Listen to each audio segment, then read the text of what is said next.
Hello friends, wonder பாலினின் அன்பு வணக்கங்கள். நேற்று ஒரு ப்ரமோ போட்டிருந்தேன், அதிரடி சட்னி ஆரோக்கியம் நிச்சயம்னு. என்ன சட்னினா பூண்டு சட்னி. பூண்டில் நிறைய மருத்துவ குணங்கள் இருக்குது. பூண்டு சட்னி எப்படி பண்ணுறது, அதன் மருத்துவ குணங்கள் என்னென்ன இந்த வீடியோவில் நம்ம பார்க்கலாம். பூண்டில் செலினியம், அஜோன், அல்லின் சல்ஃபர் என்ற கெமிக்கல்ஸ் இருக்குது. நம்ம உரிக்கும் போது ஒரு வாசனை வரும், அது அல்லின் சல்ஃபரால் தான் வருது. பூண்டு தொண்டை வலி, தொண்டை எரிச்சல், சளி, தொண்டை வீக்கம் இதற்கெல்லாம் நல்ல ஒரு மருந்தாக பயன்படுது. நுரையீரல் புற்று வராமல் பாதுகாக்குது. நுரையீரலில் இருக்க அழற்சிகளை போக்குது. நுரையீரலுடைய ஃபங்க்ஷனை அதிகப்படுத்துது. சர்க்கரை நோயாளிகளுக்கு பூண்டு ஒரு அருமருந்து.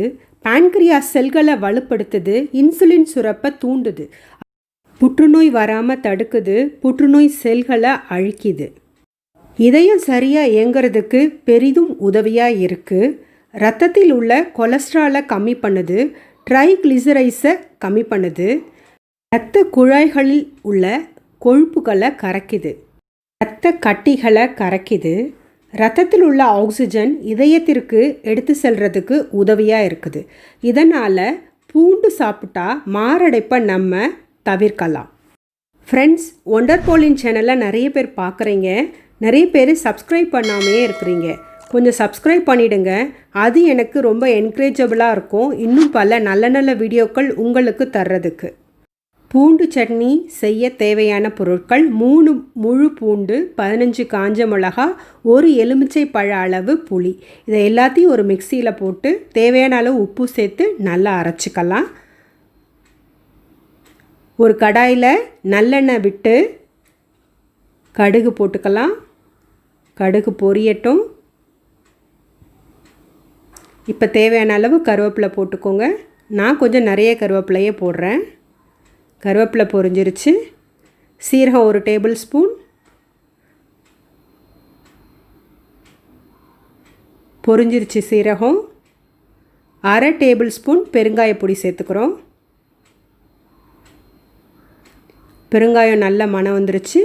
இப்போ நம்ம அரைச்சி வச்ச அந்த விழுதை சேர்த்துக்கலாம்.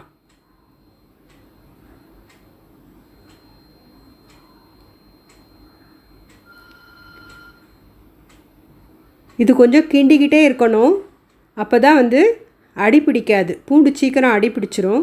எண்ணெயும் நல்லா விடணும். நல்லா கலந்து விட்டுக்கோங்க. பூண்டு அந்த பச்சை வாசனை போகிற வரைக்கும் வதக்கிக்கிட்டே இருக்கணும். நல்லா வதங்கிடுச்சு. கலர் சேஞ்ச் ஆகிடுச்சு. நம்ம ஊற்றின எண்ணெய்லாம் மேலே வர ஆரம்பிச்சிருச்சு. பூண்டை தோலோடு சமைக்கலாம், தப்பு கிடையாது. அதுலேயும் நிறைய கெமிக்கல்ஸ் இருக்குது தோலில். ஆனால் நல்லா வாஷ் பண்ணிவிட்டு செய்யணும். சில பூண்டு கருப்பாக இருக்கும், அந்த கருப்பெல்லாம் எடுத்துட்டு அப்புறம் செய்யணும். பூண்டு சட்னி ரெடி ஆகிடுச்சு.